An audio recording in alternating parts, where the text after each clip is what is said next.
5 ਤੋਂ 6 ਲੱਖ ਦੇ ਬਜਟ ਵਾਲੀਆਂ ਮੱਝਾਂ ਦੀ ਮੈਂ ਇੱਕ ਦਿਨ ਵੀਡੀਓ ਬਣਾਈ ਏ, ਬੰਦਿਆਂ ਦੀਆਂ ਕਮੈਂਟਾਂ 'ਚ ਚੀਕਾਂ ਹੀ ਨਿਕਲ ਗਈਆਂ।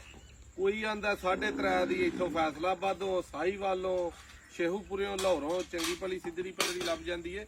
ਉਹਨਾਂ ਦੇ ਦਿਮਾਗ 'ਚ ਲਿੱਦ ਭਰੀ ਏ, ਖੋਤਾ ਦਿਮਾਗ ਏ ਉਹਨਾਂ ਦੇ, ਜਿਹੜੇ ਇਸਲਾਮਾਬਾਦ ਖਾਦੇ ਜਾਣ ਡੇ ਨੇ। 3 ਤੇ 3.5 ਦੇ ਵਿੱਚ ਕਸਾਈ ਜਿਹੜਾ ਖਾਂਗੜ ਮੱਝ ਹੈ ਨਾ ਗੋਸ਼ਤ ਵਾਲੀ, ਉਹ ਹੁਣ ਲੈ ਜਾਂਦੇ ਨੇ, ਬਹੁਤੀ ਜਾਨ ਜ਼ਰੂਰਤ ਨਾ ਵੀ ਹੋਏ ਤਾਂ। ਮੱਝ ਦਾ ਰੇਟ ਘਟਿਆ, ਪਰ ਇਹ ਨਹੀਂ ਕਿ ਜੇ ਇੱਥੇ ਜਾਂਗਲੀ ਛਦਾਈ ਹੋ ਗਏ ਨੇ ਮੁਫਤੋਂ ਨਾ ਆਖਿਆ ਚੁੱਕ ਕੇ ਲਾਈਓ। 5 ਤੋਂ 6 ਲੱਖ ਦੇ ਵਿੱਚ ਦਰਮਿਆਨੀ ਜੀ ਮੱਝ 10-12 ਕਿਲੋ ਦੁੱਧ ਦੇਣ ਵਾਲੀ ਝੋਟੀ ਝਾਟੀ ਲੱਭ ਜਾਂਦੀ ਹੈ।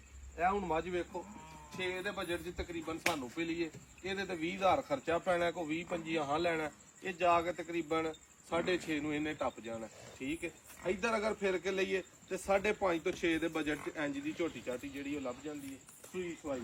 ਇਹ ਵੇਖੋ ਇੱਧਰ ਇੰਜ ਦੀ ਜਿਹੜੀ ਉਹ ਤਕਰੀਬਨ 5 ਦੇ ਅੰਦਰ ਬਾਹਰ ਇੱਥੇ ਲੱਭਦੀ ਹੈ, ਉੱਥੇ ਜਾ ਕੇ 5.5 ਤੋਂ ਜਿਹੜੀ ਉਹ ਬਾਹਰ ਨਿਕਲ ਜਾਂਦੀ, ਕਿਉਂਕਿ ਖਰਚਾ ਉੱਤੇ ਪੈਣਾ ਹੁੰਦਾ, ਭੱਜ ਦੌੜ ਹੁੰਦੀ ਹੈ। ਇਹਦਾ ਵੀ ਤਸੱਲੀ ਨਾਲ ਸ਼ੌਕ ਕਰਾਓ। ਜਾਨ ਜੂਰਾ ਠੀਕ ਹੈ, ਸਿਰ ਸੋਹਣਾ, ਥਣ ਸੋਹਣਾ, ਸਾਰੇ ਯਾਰ ਪੂਰੇ ਨੇ, ਕੱਦ ਦਰਮਿਆਨਾ। ਠੀਕ ਹੈ, ਇਹ ਹੁਣੇ ਪਾਸ ਕਰਨ ਲੱਗਿਆ, ਪਾਸ ਕਰਨ ਦੀ ਤੁਹਾਨੂੰ ਵੀਡੀਓ ਵਿਖਾਉਂਦੇ ਆ। ਇਹਨਾਂ ਦੋਵਾਂ ਚੋਂ ਕੁਝ ਪਸੰਦ ਆਏ ਕਿਸੇ ਭਰਾ ਨੂੰ, ਇਹ 6 ਦੇ ਅੰਦਰ ਮਿਲ ਜੇਗੀ, ਉਹ 7 ਦੇ ਅੰਦਰ ਮਿਲ ਜੇਗੀ। ਠੀਕ ਹੈ, ਉਹ ਟਕਰਾ ਨਾ ਮਾਰ, ਕਰਮਾ ਲਈਏ ਸਿਆਲਕੋਟ ਜਾਣਾ ਤੂੰ, ਉੱਥੇ ਲੈਣਾ ਤੈਨੂੰ ਕਿਸੇ ਜਾ ਕੇ ਲੈ, ਮੈਨੂੰ ਮਾਰ ਕੇ ਕੀ ਲੈਣਾ, ਅੱਗੇ ਥੋੜੇ ਮਾਰਨ ਵਾਲੇ ਭੱਜੇ ਫਿਰਦੇ ਨੇ। ਲਾ ਯਾਰ ਬੱਚੇ ਇਹਨਾਂ ਨੂੰ ਪਾਸ ਕਰੀਏ। ਆ ਵਹਾ ਆ ਝੋਟੀ ਵਹਾ ਦਰਾ, ਇਹ ਝੋਟੀ 3-4 ਘੰਟੇ ਹੋਏ ਨੇ ਚੋਈ ਨੂੰ। ਹਾਂ ਇੰਨੇ ਟਾਈਮ 3-4 ਘੰਟੇ ਹੋਏ ਨੇ ਚੋਈ ਨੂੰ, ਉਦੋਂ ਪਾਸ ਕੀਤੀ। ਹੁਣ ਤੇਰੇ ਦੀਆਂ ਧਾਰਾਂ ਮਾਰਨੇ ਆ, ਇਹ ਲੱਦੀ ਜਾਣੀ ਹੈ।